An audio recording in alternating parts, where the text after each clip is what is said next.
வணக்கம் நண்பர்களே, இன்னைக்கு நம்மளோட வீடியோல எதை பத்தி பார்க்க போறோம்னா பாத வீக்கம். அதாவது ரொம்ப நேரம் காலை தொங்க போட்டிருந்தோம் அப்படின்னா அவங்களுக்கு பாத வீக்கம் வரலாம். அப்படி இல்லைன்னா ரொம்ப இந்த நடைபாதை எல்லாம் போயிட்டு வருவாங்க இல்லையா, சோ அவங்களுக்கு வந்து பாத்தீங்கன்னா தெரியும் பாதம் வந்து அப்படி வீங்கி போயிருக்கும். சோ கால் வீக்கம் பாத வீக்கத்தை வீட்டு வைத்தியம் மூலமா எப்படி நாம குறைக்கலாம், பாட்டி வைத்தியத்துல என்ன இதுல சொல்லப்பட்டிருக்குன்னு தான் நம்ம இப்ப பார்க்க போறோம். கால் இல்லைன்னா பாதங்கள் ஏற்படுற வீக்கம் அப்படின்னா இந்த மருந்தை நீங்க வந்து பயன்படுத்திக்கலாம். சரிங்களா? சரி, இப்போ இந்த கால் பாதங்கள்ல ஏற்படுற வீக்கம் உங்களுக்கு சங்கடத்தையும் தொந்தரவையும் கொடுக்கலாம். கவலைப்படாதீங்க, இதுல இருந்து உங்களை காப்பாற்றுறதுக்கு நம்ம கிட்ட 12 பயனுள்ள வீட்டு வைத்தியம் இருக்கு. அதை பத்தி தவறாம இந்த வீடியோல பார்க்கலாம். சரிங்களா? தொடர்ந்து வீடியோவை ஸ்கிப் பண்ணாம பாருங்க, அப்பதான் நான் சொல்ல வர்றது உங்களுக்கு புரியும். சரி, கால் இல்லைன்னா கால் பாதங்கள்ல ஏற்படுற வீக்கம் ஒரு பொதுவான தற்காலிக பிரச்சனை தான். அதனால நீங்க இதுக்காக பயப்படக்கூடாது. இருந்தாலும் இது உங்களுக்கு சங்கடமா தொந்தரவா இருக்கும். அது மட்டும் இல்ல, உங்களோட அன்றாட நடவடிக்கைகள்ல கூட இது வந்து ரொம்ப சிரமமா இருக்கலாம். சரி, பொருத்தமற்ற காலணிகளை நீங்க அணிஞ்சிருக்கீங்களா? அதிக நேரம் நிக்கிறீங்களா? கர்ப்ப காலம், சிறு காயம், எடிமா, மருந்துகள், இந்த மாதிரி நிறைய காரணங்களால கால் வீக்கம் இல்லைன்னா கணுக்கால் வீக்கம் உங்களுக்கு ஏற்பட்டிருக்கலாம்.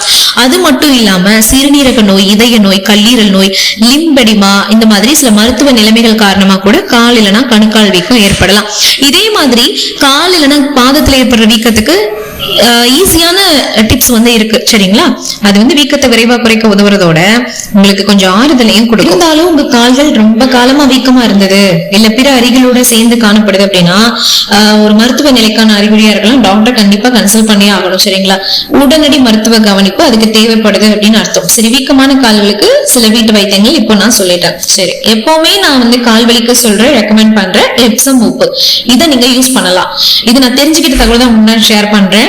எப்சம் உப்பு அப்படிங்கிறது மெக்னீசியம் சல்பேட் உள்ளது. சோ உங்க பாதங்களை ஏற்படுற வீக்கத்தை இது குறைக்கும், நச்சுக்களை வெளியேற்றுவதன் மூலமா செயல்படுது, உங்களுக்கு கால்களுக்கு ஓய்வை கொடுக்கும். இது மூலமா உங்க காலில் உள்ள வீக்கத்தை குறைக்கக்கூடிய திறன் கொண்டதுதான் இந்த எப்சம் உப்பு. உங்க கால்களை 15 இருந்து 20 நிமிஷம் வரைக்கும் எப்சம் உப்பு சேர்த்த குளிர்ந்த நீர்ல ஊற வச்சுக்கோங்க. அப்படிலாம் கொஞ்சம் வெதுவெதுப்பான தண்ணீர் கூட வச்சு நீங்க கால்களை வைக்கலாம். சரிங்களா?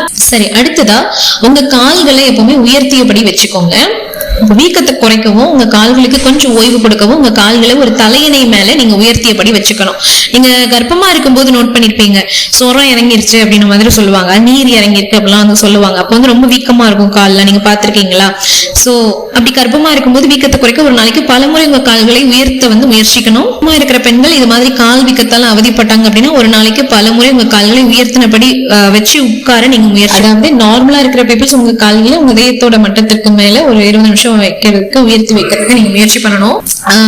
இப்ப கர்ப்பமா இருக்கீங்க அப்படின்னா கொஞ்சம் அந்த நீங்க பெட்ல அப்படி உட்கார்ந்து சாஞ்சுக்கிட்டு உங்க காலை வந்து தூக்கி வச்சுக்கோங்க. ஓகேங்களா? இந்த சுருக்க சாக்ஸ் வந்து உங்க கால்கள், கணுக்கால், பாதங்கள்ல ரத்த ஓட்டத்தை மேம்படுத்துங்க. அது மட்டும் இல்ல, இந்த பகுதிகளில் வலி அண்ட் வீக்கத்தை குறைக்கும். 2 இருந்து 15 மில்லிமீட்டர் இல்லைன்னா 15 இருந்து 20 மில்லிமீட்டர் இடையில இருக்கக்கூடிய லேசான சுருக்க சாக்ஸை நீங்க அணிஞ்சுக்கோங்க. நிறைய தண்ணீர் குடிங்க. நாள் முழுக்க நிறைய தண்ணீர் குடிக்கிறதுனால கால் வீக்கத்தை குறைக்க உதவும். ஏன்னா அதிகமான தண்ணீர் குடிக்கிறது சிறுநீர் கழிக்கிறத தூண்டும். இது உங்க கால்கள்ல சேர்ந்திருக்கிற அந்த தேவையில்லாத நீரை வந்து வெளியேற்ற உதவும். இதனால உங்க கால்கள்ல வீக்கம் வந்து குறைஞ்சிடும். சரிங்களா? அப்புறம் கிரேப் ஃப்ரூட் அத்தியாவசிய எண்ணெய் யூஸ் பண்ணணும். கிரேப் ஃப்ரூட் அத்தியாவசிய எண்ணெயானது வீக்கத்தை குறைக்க உதவுற மற்றொரு வீட்டு வைத்தியங்கள்ல ஒண்ணு. இது ஆன்டி ஆக்சிடென்ட்ஸ் சொல்லுவாங்க, அந்த பண்புகளை கொண்டிருக்கு. அது மட்டும் இல்ல, கால்கள்ல ஏற்படக்கூடிய வீக்கம், வலியை குறைக்க இது ரொம்பவே உதவும். அது மட்டும் இல்லாம கர்ப்ப காலத்துல கால் வீக்கத்தை குறைக்க உதவுறதுக்கு அலர்ஜி எதிர்ப்பு பண்புகளும் இதுல நிறையவே இருக்கு. வெதுவெதுப்பான நீர் நிறைந்த ஒரு வாளியில கிரேப் ஃப்ரூட் அத்தியாவசிய எண்ணெயை சில துளிகள் சேர்த்து உங்க கால்களை அதுல கொஞ்ச நேரம் ஊற வைங்க. அடுத்ததான் கொத்தமல்லி விதைகள் தனியா யூஸ் பண்ணுங்க. கொத்தமல்லி விதைல தனியானது ஒரு சிறந்த டயூரிக் அப்படின்னு கருதப்படுது. இது உங்க கால்கள்ல குவிஞ்சிருக்கிற நீரை வெளியேற்றும். 1 கப் தண்ணீர்ல 2 இருந்து 3 தேக்கரண்டி கொத்தமல்லி விதை சேர்த்து நல்லா கொதிக்க விடுங்க. அதுக்கு பிறகு அதை வடிகட்டி கொஞ்ச நேரம் ஆற விட்டுருங்க. ஒரு நாளைக்கு 2 முறை இந்த தண்ணீரை நீங்க குடிக்கணும். சரிங்களா? அடுத்த பேக்கிங் சோடா. பேக்கிங் சோடாவில் அலர்ஜி எதிர்ப்பு பண்புகள் இருக்கு. உங்க கால்களில் ஏற்படக்கூடிய வீக்கத்தை குறைக்க உதவும். இது உங்க கால்களில் சேர்ந்திருக்கிற அதிகப்படியான நீரை உறிஞ்சிட்டு அந்த பகுதியில் ரத்த ஓட்டத்தை மேம்படுத்த ஹெல்ப் பண்ணும். 2 தேக்கரண்டி பேக்கிங் சோடாவை 2 தேக்கரண்டி பேக்கிங் சோடா இருக்குல்ல, அதை கொஞ்சமா தண்ணீர்ல கலந்து ஒரு கெட்டியான பேஸ்டா தயார் பண்ணிக்கோங்க. இந்த பேஸ்ட்டை உங்க கால் வீக்கத்து மேல தடவி 10 இருந்து 15 நிமிஷம் வரைக்கும் அப்படியே விட்டுருங்க. ஆஃப்டர் தென் உங்க கால்களை நீங்க தண்ணீர்ல நல்லா கழுவிக்கோங்க, சரியாயிடும். அப்புறம் ஐஸ் பேக் வந்து யூஸ் பண்ணுவாங்க. வீங்கின கால்கள் மேல ஐஸ் பேக் யூஸ் பண்றது ரொம்ப பயனுள்ள வீட்டு வைத்தியங்க. இரத்த ஓட்டத்தை மேம்படுத்துவதோட கால்களில் ஏற்படுற வீக்கம் வலியை குறைக்கவும் ஹெல்ப் பண்ணும். வீங்கின இடத்துல ஐஸ் கட்டிய 10 to 15 நிமிஷம் வரைக்கும் நீங்க வச்சிடணும்.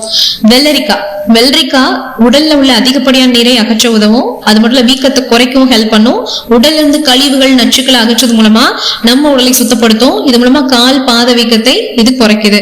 வெள்ளரிக்காய் வந்துட்டு தண்ணீர் அதிகம் உள்ள, அதாவது தண்ணீர் சத்து உள்ள, நீர் சத்து உள்ள ஒரு காய் தான். சோ அதை நீங்க தாராளமா சாப்பிடலாம். வெள்ளரிக்காய் மெல்லிய துண்டுகளா வெட்டி உங்க கால்ல வீக்கம் உள்ள பகுதி மேல வைங்க. அப்படி இல்லைன்னா உள்ள இங்க இண்டேக்கா கூட எடுத்துக்கோங்க.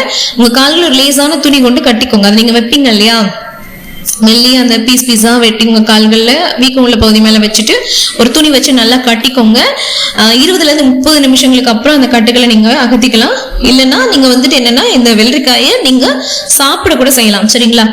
மெக்னீசியம் நிறைந்த உணவுகளை நீங்க சாப்பிடுங்க. மெக்னீசியத்தோட குறைபாடு கால் பாத வீக்கத்துக்கு வழிவகுக்குங்க. மெக்னீசியம் நிறைந்த உணவுகளை உட்கொள்றது உங்க கால்ல வீக்கத்தை குறைக்க ஹெல்ப் பண்ணும்.